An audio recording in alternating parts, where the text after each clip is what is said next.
This is Bob Adelman, and you're listening to and hopefully watching the Mr. Media interview with Roger Nygard, co-editor of HBO's Curb Your Enthusiasm with Larry David, and director of The Nature of Existence, a wonderful documentary which we've talked about twice on this show, and I can't recommend enough. Roger, I also want to talk to you about some of your other television work today, including episodes of the Bernie Mac show. I don't know, how many episodes did you do? 2 with Bernie, season 5, which was the last season. Okay. That show didn't always get a lot of credit for this, but I always thought it was extremely creative in the way it broke down the fourth wall when Bernie talked, but also the way it was shot, the way it was directed. It just, it always seemed to have a little more than the average network show. I'll tell you why. I think, in my opinion, aside from the fact, Bernie was hilarious, of course, and he did what he wanted, and the scripts were written with him in mind, of course, but nobody told him how to deliver the lines. He would take the script, and then it would come out of him Bernie style, and we do, 1 or 2, sometimes 3 takes, but only if there was a camera problem. The first take was great, and second take was just because you do a safety. So the third take would only be if there was maybe the camera lost focus or there was a sound problem. So he, just being who he was so talented. He was naturally just funny doing his thing. But there's another reason I found, of all the shows I've worked on anyway, this show I had the least oversight as a director. They would hand me the script and I got to shoot it any way I wanted. So I made my shot list and did some storyboards wherever there's maybe a little bit of a mini action sequence. But I got to really be creative, and that was encouraged on the show. They let you do your thing, and so I think that's one reason why that show, maybe in comparison to maybe some other shows, had that little extra something in terms of directorial creativity. I know there was the shot it's in your reel on RogerNygard.com, by the way, get another plug-in. Where I think there's, I'm trying to visualize it. There's like a gunshot, and it goes through his video screen, and he just flips out, and it's like, okay, the way that whole thing was set up, that was unique. That was special. That wasn't, a Facts of Life episode, so to speak. Right. Well, he got his brand new flat screen, gigantic flat screen, while his son is outside playing with his golf clubs. Golf ball, trying to learn how to play golf. Oh, that's what it was. It wasn't a gunshot. And he hooks one so sharp, it angles off, goes right through the window and into the flat screen. And Bernie's watching. For the very first time, he clicks the remote, turns it on, and then the ball hits it, smash. He goes, "What did I do?" Like he ruined his own. He pressed the wrong button, and he ruined his new flat screen. And that was a really fun action sequence to shoot. Now, tell me about that shot, because obviously you did not put a ball through a giant flat screen. And, looking at it carefully, I could see it was superimposed an effect over it, I'm assuming.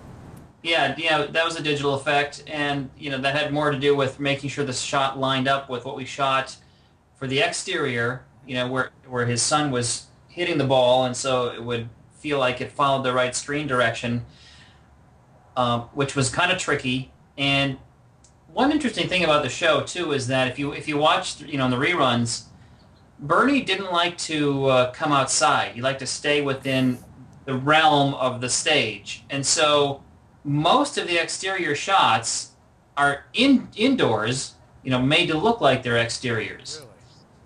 Occasionally we got to go outside, and like with the golf ball shot, that was an exterior, but it's not with Bernie, it's with the other actors. They would come outside. Bernie liked to stay inside. He liked to stay in this basement. It was like this perfect little world for him that kept everything just the way he liked it. And also, as when he died, of course, which was a shock to everybody, it wasn't an unprecedented shock because he had been very ill the previous year and had survived. And so was very cautious about germs and working too many hours. He really tried to take it easy, and that was part of it, to really reduce the amount of stress in his life. And what was he like? It sounded like, I seem to recall reading and I didn't brush up on this today, so I apologize if I get this wrong, but I seem to recall reading he actually came to this part of his career rather late in life, that he wasn't always acting and being a comedian. This was something he came to later. But I also seem to recall that reading that he could be, he could be a little moody, he could be a little difficult on set. Am I getting that wrong? Yeah, I mean, some of it was, I think, part of his just an act. When I first went on the set, the very first time to go to meet him, I went down with one of the producers, said, well, it's time for you to meet Bernie. So I'm standing off to the side watching while they're shooting a scene, and they're doing their thing, and they're rehearsing, and Bernie catches me out of the corner of his eye, and he knows what this means. I'm a new face on the set. I'm with one of the executive producers. I've got my little clipboard, so it's probably one of the new directors. At the pause between the rehearsal and when they're setting the lights, he goes, "Hey, you!" He yells at the top of his, pointing at me at the top of his lungs, and I look behind me to see who is yelling at, and there's no one behind me. It's like one of those moments. Me? He goes, "Yeah, who are you?" Hi, I'm Roger Nygard. I'll be directing an episode next week. Is that so? What are your credits? Everybody stopped, of course. Of course. I didn't see this coming. And I'm like, I directed, listed some TV shows I worked on, and my documentary Trekkies, and he goes, and he says to his assistant, "Get me the box office grosses on Trekkies." And so, well, we'll see how well you do, And so, he really, I think he enjoyed putting people through the paces a little bit. And then at the end of my shoot, which it's a week-long shoot, so about a week and a half later, I call cut on my last scene, the last take, the final take of the last shot, and my first AD says, "That's a wrap," it means time to, go hit the wrap party, which Bernie would have every Friday. And Bernie said, "Okay, everybody, let me tell you something." And suddenly everybody's looking at me again. And he said, "I didn't think you were going to make it, but you did. You did a good job. You earned your props." So, he was willing to give out the props when people earned it. And so you had to earn it with Bernie. Very nice. Now, you've also done at least one episode of The Office, right? Yes. The grief counseling episode. Right. Yeah, for some reason, a lot of my projects deal with death, and that episode was no exception. I think partly it's because death being the most serious topic there is that we all face, it's by definition and the most funny. The more serious something gets, the more we make jokes about it. And now, was that before or after Nature of Existence? That was before. That was before. Okay. Well, it was sort of during. I actually started shooting The Nature of Existence while I was working on the Bernie Mac show. I made my first international trip, which was to Israel to interview some people in Israel, and so it continued over that period of time, and so it came in the middle because that was a 4-year shoot on The Nature of Existence. What was it like going into basically kind of parachuting into do an episode of The Office? Well, I think one reason I got the job is because I've done a lot of documentary work. I did a pilot for a show called The Results Team, which was very similar, and it was handheld, and it had confessionals, direct-to-camera, and Bernie Mac had that. And so it was easy for them to make the translation from my previous work to this work. And like any show, you really have to, I've heard it described as the TV director is like a traffic cop. You come in and you help everybody get to where they're supposed to go. I like the metaphor of an enzyme a little bit better, where the enzyme really contributes nothing to the nutritional value of what you eat, but without the enzyme, nothing gets digested, right? So basically a TV director comes in and helps support everybody in their tasks. You can't really tell the actors too much about their characters because they've been doing it for maybe years and know far more than you do about the nuances of their characters. So it's really more about being the person to make sure you've got the right coverage, to support the actors and support the crew and get the project, drive the train from point A to point B. I was going to ask you, I was thinking, sorry, you said that The Office fit your style, and I was thinking, in the last 3 seasons, the last 3 years, you've been working obviously a lot on Curb Your Enthusiasm, and during that time, we've had 2 more shows along the lines of The Office come up in that verite or documentary style, Parks and Recreation and Modern Family. It would seem to me that these would be perfect places for you to be working. Is it just that you've been so busy on Curb that those opportunities haven't been able to either present it, or do you need me to make the statement that Roger Nygard should be working on these shows? Would that help? But if you know anybody on those shows, please do put a plug in for me. I'll take it. And partly it is too. Yeah, I mean, once I sign on to do an episode or a season of Curb Your Enthusiasm, that's 9 months, and it takes me out of being able to do anything else for 9 months. And it's a choice because, for me, getting a chance to work with somebody like Larry David was worth that sacrifice of other work to take this work. I mean, if I could go back in time and work with Don Rickles, for instance, or whomever, Laurel and Hardy, I would do that if I had a time machine. Today, I told Larry this, and he didn't mind the comparison. To me, Larry, I thought you're kind of like the modern day Don Rickles in a lot of ways, and because he's a huge Don Rickles fan, so that was not a bad thing to say, and that you make choices, right, in your career. And to me, the choice was a chance to work with one of today's eras, one of our greatest comedy creators. Makes sense. All right, I've got to wrap up.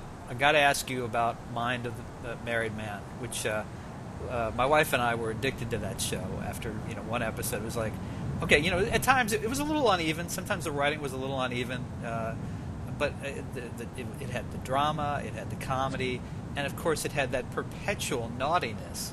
Because apparently the Mind of the Married Man. Now I wouldn't know because I'm not that type of married man, but of course, no, constantly, picturing, women in state of undress, women in sexual situations with you. I would never think about that. Never. No, no one does. Certainly not politicians. No. There's none of that going on, of course. So it's all fictional. But what is it, do you think, that... Why didn't that show get to go on after, one season? Well, that was another great opportunity, obviously, to work with Mike Binder, who created that show. And... just a fantastic show to work on behind the scenes. I edited and directed on that show. And that, Mike said to me after the show, after season 2, when the show had been canceled, a year or 2 later, he said that what HBO had told him was that, we'd done 2 seasons, which had done okay. The ratings were okay. They weren't bad, they weren't great, but they were okay. And the reviews for the show were mixed, and so there were raves and there were people that hated the show. Yeah, I remember that. Definitely a love it or hate it show. And so at the time, HBO they were very used to getting rave reviews for their shows. They had The Sopranos, they had Curb Your Enthusiasm, and Sex and the City, and other things. And so they were at the top of their game. And because The Mind of the Married Man was not a show with raves, and it was not stellar ratings, it was canceled. In hindsight, they did tell Mike, they said they felt they made a mistake because it's very difficult to develop shows. And they had a show. Yeah. They had a show that worked. And so if you give a show like that time to grow, oftentimes you get something that really grows and blossoms and becomes something that stands the test of time. But you have to be willing to do that. And it's at the time, it was just a matter of, like almost everything in life, it's about timing. Sonia Walger was on that show, and then she went on to, unfortunately, another short-lived HBO show that had a lot of sexiness to it. Coupling. Tell Me You Love Me. And Coupling, she was on that show. Right. She was on Lost, and of course, yeah. Well, I was just curious if you had any thoughts. Just a manly thing to ask. There's something apparently very sexually inherent in that woman that she keeps getting these types of roles. She is the type of actor who, she's so smart. I remember when I was directing her in The Mind of the Married Man, I would wait to see what she thought, because invariably it was right on the money. and very easy to direct because if you allow that. And she is one of the smartest actors I've ever worked with. Mike discovered her when he was making a feature that I edited for him that was called The Search for John Gissing, which he shot in London. And then, having discovered her, she was an unknown at that time here, obviously. He fought to have her on the show in The Mind of the Married Man. It wasn't an obvious fit, obviously, an American with a British wife, and there's a little bit of an age gap. And so it wasn't an obvious choice, but she's so good that she was worth fighting for. And as you can see, her career has continued, obviously, since then, for that reason. Well, you've been extremely generous with your time. I've kept you a long time today. So one more question and we're out of here. What is next for Roger Nygard? More TV? Do you have another documentary in the works? All the above. Yeah? I'm editing a TV show called The League. Oh, really? It's FX? some of the same.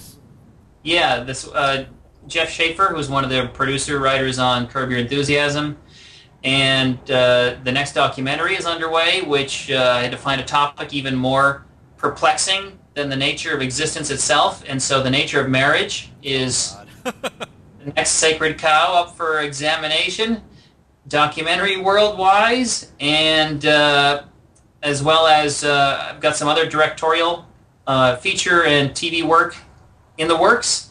So, on the one hand, the economy has been, as terrible as it has been. One thing that seems to happen is that people still want their television during that time, and so, which is good. If you work in TV, the work continues, and oftentimes TV, it's cheaper than other modes of entertainment. So it's a good field to be in during tough times too. That's great. I'm not surprised to hear that you're busy. I would expect no less. And folks, listen, Season 8 of HBO's Curb Your Enthusiasm, with at least about half the episodes edited by a friend of the show, our show, Roger Nygard, starts Sunday, July 10th.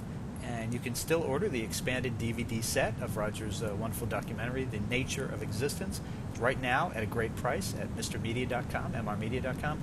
Roger, I know that there's the site, of course, for The Nature of Existence, but I don't know, is there something more current that you want to give out, a website or Twitter or Facebook information for it? I'm on all those things, but thenatureofexistence.com, that's the place to go, obviously, and where you can still get the DVDs and for the film and for the expanded version, the companion series as well. Very good. Well, Roger Nygard, thank you so much for joining us on Mr. Media today. Come back for number 4 soon. I would love to. Be great. And folks, for more original interviews with America's top film professionals, you can surf over to our main website, mrmedia.com, mrmedia.com. If you've enjoyed today's show, you can subscribe to Mr. Media for free via email, RSS, or iTunes, and you'll never miss a show. You can also listen with a piece of string and a tin can in many parts of the Larry David universe. Show your support of Mr. Media by supporting our sponsors, including Audible. To download your free audiobook today, go to audibletrial.com/radio. Again, that's audibletrial.com/radio for your free audiobook. We're also supported by thepartyauthority.us. Call DJ Ira for all your party entertainment needs nationwide at 1-800-DIAL-DJs or visit their website, thepartyauthority.us. If you've got an idea for a guest, a comment on today's show, or would like to advertise on Mr. Media, email me directly at bob@mrmedia.com. You can also call our 24-hour listener line at 1-727-498-4711 and leave a message. Some messages may be used in an upcoming show, and toll charges may apply. You can also follow Mr. Media on Facebook, Twitter, or our new YouTube video channel. Thanks so much for joining us today. Always appreciate you sharing a piece of your day with Mr. Media. Thanks for watching. Thanks for listening. See you next time, everybody.